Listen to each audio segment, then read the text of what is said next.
المنفقون والذين يؤمنون بما أنزل إليك وما أنزل من قبلك وبالآخرة هم يوقنون أولئك على هدى من ربهم وأولئك هم المفلحون. Oh, dear Bull. I hope we're getting more customers today. I need more stupid people. I need to buy some jewels. A nice necklace, a bracelet, and a beautiful diamond ring. If only I had some 4 or 5 customers today, I would be so happy. Hello? Is there anybody here? Oh, I hear a voice. Let's get ready. Hi. Shut up. Sorry, but I need your help. Sorry, I can't help you. But my holy bucket, what are you up to? I am unemployed. I need a job. I terribly need one. Please help me. No worries, poor man. I'll get you a good job if you do the following things. What should I do? You should wake up early in the morning and take a shower and have 100 dirhams built under the shower with you. Do this for 3 days. When you're done, bring me the 300 dirhams. I'll call my servers to get you a nice job. What job is it? It's a good one? No rush, my dear. 300 dirhams can get you a decent job. But if you have 1,000 dirhams under the shower with you, then you might get a better one. But that's too much. I can't afford that price. My servers need to pay some fees. They need to pay for a drink, have some snacks, smoke a cigarette, you know? Okay. I will give you what you want. Give me an advance, they're taking a taxi now. Here you are. Great! I'll let you know about the new job soon. Goodbye for now. Bye. Poor man, he doesn't know even my servers need a job as well. Next! Good morning, madam. Good morning, ma'am. Here you go. You can sit.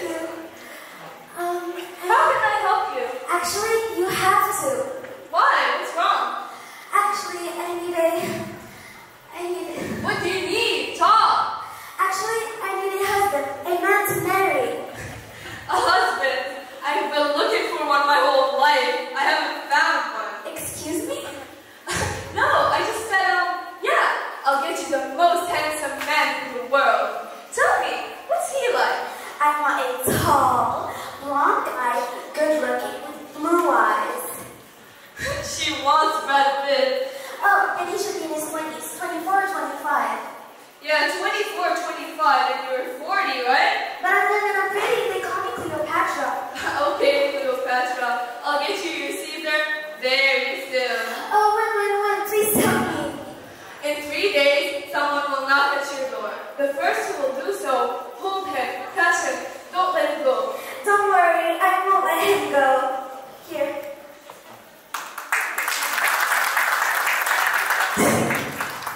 Next. Hello, madam. Hello, ma'am. How can I help you? I hope so.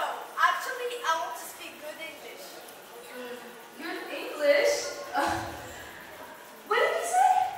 I mean, my English is not that good, and I want to speak it more fluently. If my English were that good, I wouldn't be here. Excuse me? I just said that I'm a native speaker. Oh, really? Can you? Of course I can. Do you know Barack Obama and Joe Biden, the recent president of the USA? They both came to me. Wow! It's not just wow, but wow. They came and asked for my help.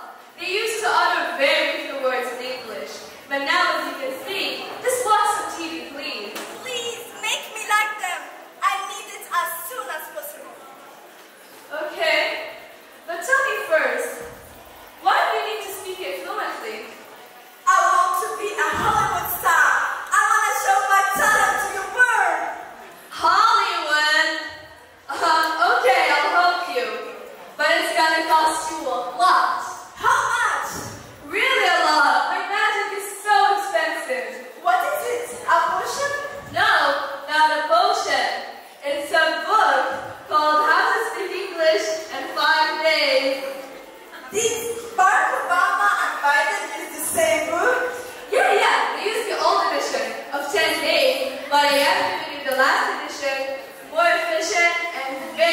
practical. Oh, really? Thank you. That's sweet of you.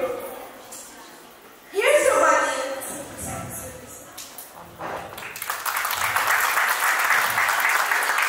Oh yeah, speak English and fly a bit. Guys, come on.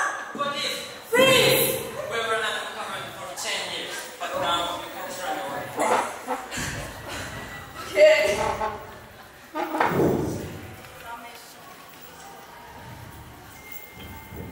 You're really sad that you could escape us. We are thrilled to present to you one of the highlights of our event, a play featuring 3 talented actors, Mona Dara, Rita Iqlhaj, and Lina Bilhassan. This play promises you to take you on a humorous journey. Yes, the best doctor ever. My name is Smith. Oh, Smith, how are you? I'm thanks. Now, what's the matter with you? Nothing, doctor, I'm fine. Really? In that case, why are you calling? Well, I'm a doctor. You're a doctor? Actually, I'm a student doctor. You're a student? Doctor. Yes? I'm a student doctor. Oh, you're a student. Doctor. Yes, and I'm studying to be a doctor, doctor. A doctor? What's a doctor? Well, you're a doctor, doctor. Am I? Yes, and I'd like to come and watch you working. Fine, come anytime. Goodbye. Oh, that must be the student doctor. I'm gonna show him who's the doctor. Come in.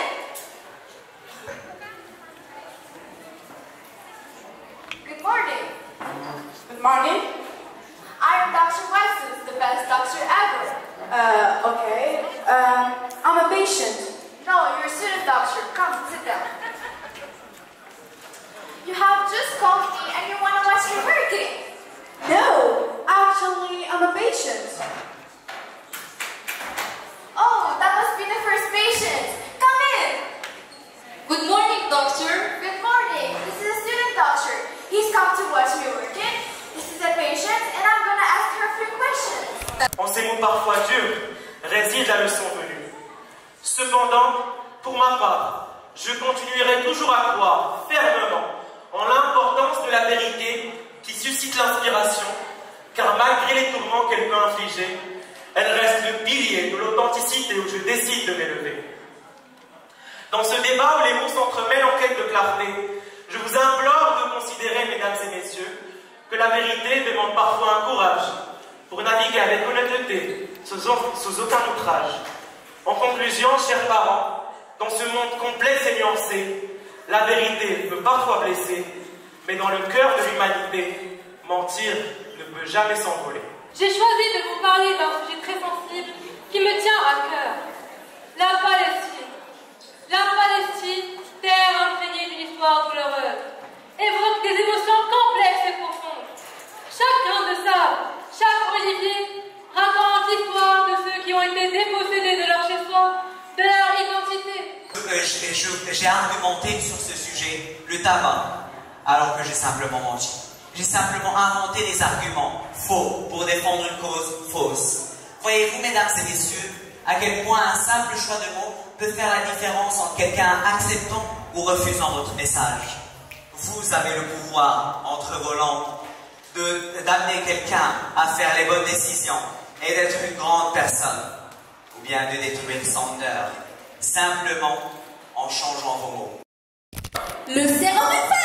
Oui, le sérum de jouvence. Celui qui redonne la jeunesse et surtout qui va me le redonner à moi. Oui, tout est écrit dans mon carnet. Vous y trouverez toutes les instructions. Votre carnet, mais... Tout est prévu, soyez cool, quoi. Mais... Ah, j'ai vu de l'huile de foie de morue qui avait mieux au gros moi. Professeur, ça va? Certains pourraient soutenir que le silence est d'or. Mais aujourd'hui, je suis ici pour vous convaincre du contraire. En cette heure cruciale, mesdames et messieurs, il est de notre devoir de nous unir, de faire entendre nos voix et de prendre des mesures concrètes pour éradiquer ce mal insidieux qui empoisonne nos vies. Madame la directrice, comment allez-vous? Ça va très bien, merci. Et vous? Très bien. Madame la marraine désire vous parler. Très bien, faites-la donc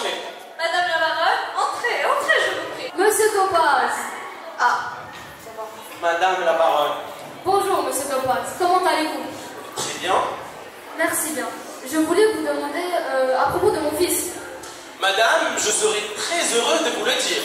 Il vous aime beaucoup, monsieur. Il parle souvent de vous à son père en des termes qui marquent une grande estime. Madame, j'en suis flatté. Je tiens d'ailleurs à mériter l'estime de tous mes élèves. Vous l'avez, mon cher Topaz. Je dirais même que vous avez gagné leur affection. L'enfant vous apprécie à tel point qu'il a exigé que je vienne vous demander des leçons particulières. Tout à votre louange, monsieur. Quand on a la chance de rencontrer un maître de cette valeur, le mieux que l'on puisse faire, c'est d'en s'en remettre à lui entièrement. Madame, j'en suis confus. Confus? Et de quoi seriez-vous confus? D'être la père des professeurs? Oh, madame. C'est donc entendu. Vous viendrez chez moi demain soir, vous me mettrez au courant de ce que vous aurez décidé pour le nombre et le prix des leçons. D'accord. Je vais d'ailleurs vous dire tout de suite quelles sont mes heures de liberté. Comment? Français, 0. Français. 0. Calcul, 0. Calcul, 0. Histoire encore. Histoire, un quart. Morale, 0. Morale, 0. Allons, monsieur Topaz. Regardez de plus près avec toute votre perspicacité. C'est vite vu. Il n'y a eu que des zéros. Je vais d'ailleurs vous montrer mes cahiers de notes. Écoutez-moi, cher ami, il n'y a pas grand mal à se tromper. Voulez-vous être assez bon pour refaire le calcul de la moyenne de cet enfant? Bien volontiers. Ça ne sera pas long. Madame la baronne, aurez-vous bientôt l'occasion de rencontrer monsieur l'inspecteur d'académie? Oui, je le verrai mercredi, car c'est le mercredi soir qu'il a son couvert chez moi.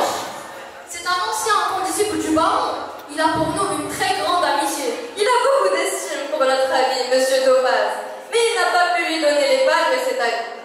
Il ne les lui a décernées que moralement. Oh, monsieur Topaz aura les palmes à la première occasion, je vous le promets. Dis donc, mon cher ami, madame la baronne promet que vous aurez réellement les palmes l'an prochain. Madame, cette nouvelle est pour moi bien plus que ce que vous ne pensez. Vous avez retrouvé l'erreur? Mais non, il n'y a pas d'erreur. Mais voyons, soyez logique avec vous-même. Vous croyez, madame la baronne, quand elle vous dit que vous aurez les palmes. Mais vous ne la croyez pas quand elle affirme qu'il y a une erreur.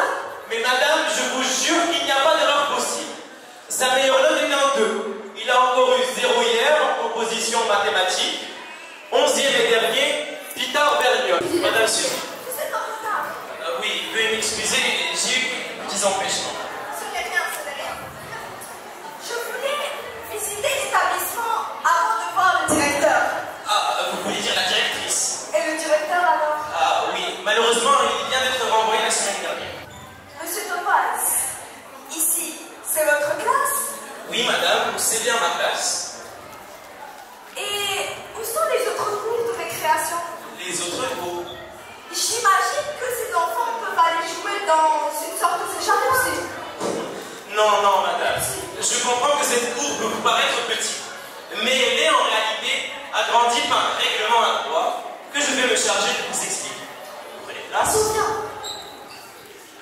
En effet, madame Muche a remarqué qu'un élève qui court occupe beaucoup plus de place qu'un élève qui monte. Elle a donc interdit tout jeu qui nécessite des déplacements rapides. Et la course en est donc retrouvée agrandie. Monsieur Topaz, c'est en partant du même principe que l'on arrive à faire tenir dans un tout petit bocal un grand nombre d'anchois. Et c'est moi, tout autour, ce sont les classes. Oui, madame, ce sont les classes. Il y en a 6, comme vous voyez. Eh bien, mon cher monsieur Topaz, l'établissement n'est pas du tout ce que j'imaginais. Ah bon? Souvent, on s'imagine les choses d'une manière, et puis la réalité est tout autre. Oui, tout autre. Vous pensiez peut-être que ma classe serait plus petite, ou que nous avions encore l'éclairage au gaz. Non, non. Je pensais juste que ce serait autre chose que le simple cicave autour d'un puits. Ah, en somme, votre impression serait plutôt défavorable. Nettement. Ah, nettement. Fort bien. Monsieur Topaz, je sais que vous êtes un excellent professeur, mais ce que je vois de l'établissement m'ôte l'envie d'y enfermer un enfant. Tant pis, madame, tant pis. Vous savez, ce n'est rien qu'un petit contretemps. Je dis bien contretemps, car Je venais de parler à Madame Muche de la brillante recrue que je me flattais de lui ramener. Elle croira sûrement que je vais parler à la légère. Dans ce cas, j'irai la voir moi-même et je lui expliquerai la chose de façon à dégager entièrement votre responsabilité, monsieur. Vous êtes trop bonne, madame. Private Potter! Where is Private Potter? I don't know, sir. Haven't seen, sir. Private Potter! Hello, here I am. Sorry I'm a bit late. I couldn't find my car. Get a life, Private Potter. Left, right, attention! Did you take my car? Private Potter. Yes. Yes, sir. That's it. You don't have to call me sir. I'm a private. Private Potter. When you speak to me, you call me sir. Oh, sorry. I forgot, sir. That's better. Now, I want to talk to you. In fact, I want to talk to all of you. You're in the army, right? Right. And in the army, there are some things you must do, and some things you mustn't do. Isn't that right, Private Lodge? Pardon, sir? In the army, there are some things you must do, and some things you mustn't do. Yes, sir. Give me an example. I don't know, sir. Private Lodge, Yes, sir. you an idiot. Thank you, sir. Private Small. Yes, sir. Give me an example. An example of what, sir? An example of something you must do in the army. All right, sir. Come on! You must get up in the morning, sir. Huh? You must get up in the morning, sir. No, that's wrong. Correct, Private Potter. You must get up in the morning? No. Private Large, Yes, sir. did you hear Private Small's example? Yes, sir. It was wrong, wasn't it? Yes, sir. Was it wrong? I don't know, sir. Private Large, Yes, sir. you're still an idiot! Thank you, sir. Listen, getting up in the morning is not just an army role. Everyone has to get up in the morning. Not necessarily, sir. A lot of people don't have to get up in the morning. You mean lazy people, Private Potter? No, not lazy people. People who work at night, or in the afternoon, or in the evening. Silence! Alright, alright. Bien sûr. Sinon, je vous l'aurais dit. Évidemment. Il n'en avait parlé à personne, apparemment. Pas même à sa femme. Ça ne m'étonne pas de Félix. Félix, il avait un tempérament de vainqueur. Tout lui réussissait. Le plus gros salaire. La plus grosse voiture. La plus belle femme. Bonjour messieurs, qu'est-ce que je vous sers? Un café noir pour moi, s'il vous plaît. D'accord, et vous? Moi aussi. D'accord, très bien, 2 cafés noirs, messieurs. Je vous apporte ça tout de suite. Merci. Ce qu'il aimait, c'était qu'on l'admire. Il n'aurait pas supporté qu'on le plaigne. Mais il est mort quand même. Eh oui, j'imagine qu'on ne peut pas gagner à tous les coups. Non, je dirais même qu'à la fin, on est sûr de perdre. Tout, même ceux qui ont un tempérament vainqueur. Et toi, ça va? Ça va. Alors, tu n'as pas quitté la région? Je n'ai même pas quitté le lycée, tiens, puisque j'y suis devenue prof. Et j'y resterai sûrement jusqu'à l'âge de la retraite. Je ne dois pas avoir un tempérament vainqueur, comme tu dis. Je parlais de Félix. Toujours aussi susceptible. Voici pour vous, monsieur. Merci. Voici pour vous. Et toi, ça va? Ça va, ça va. Toujours dans l'immobilier? Toujours. Mais j'ai pas mal voyagé. Aux États-Unis? Aux États-Unis, en Asie. Et maintenant, j'habite dans le sud. Sud du Maroc? Agadir. Marié? Marié et divorcé. Et toi? Divorcé et remarié. Ça fait combien de temps qu'on ne s'est pas vu? Je sais pas. Longtemps? Assez longtemps? C'est dommage. Oui, c'est ça la vie. On était proches pourtant. On était amis. Oui, On est encore, non? bien sûr. Mais on ne se voit plus. Tu l'as dit, tu habites dans le sud. Tu sais, Agadir, ce n'est pas vraiment le bout du monde. Ce n'est même pas vraiment le sud, je dirais. Je ne sais pas, ça commence où le sud? dirais Chétini. Pourtant, Agadir, ce n'est pas le nord.